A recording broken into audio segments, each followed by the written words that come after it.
ఒక రాజ్యము సరిహద్దుల్లో ఉన్న అందమైన అడవి ఉంటుంది. ఆ అడవి గుండా రాజు ఆర్యన్ అతని సైన్యం ప్రయాణిస్తూ ఉంటారు.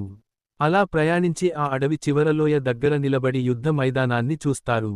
తరువాత చీకటి పడుతుండటంతో మంత్రి రాజు ఆర్యన్తో ఇలా అంటాడు. ఇక్కడ నుంచి అటు వెళ్లాలంటే నల్లరాతి నదిని దాటాలి.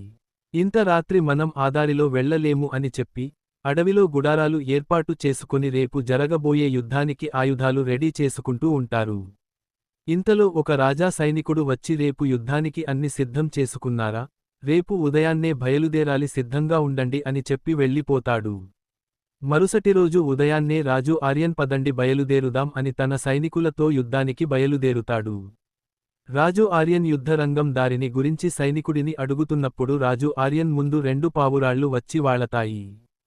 ఆ పావురాలు మళ్లీ పైకి ఎగిరి రాజు ఆర్యన్కు వెళ్లవలసిన దారిని చూపిస్తూ ఉంటాయి. మరోవైపు యుద్ధానికి సిద్ధమై రాజు సోమదేవ్ వస్తూ ఉంటాడు.